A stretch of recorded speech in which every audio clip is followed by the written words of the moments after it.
Welcome to another Tooth Tip Tuesday. Do you have jaw pain or headaches, or ever wake up with sore, tired muscles?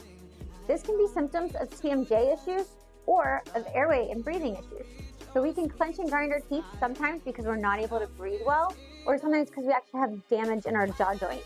But either of these can both cause symptoms like headaches, temporal headaches especially, earaches, neck pain, shoulder pain, as well as sore facial muscles.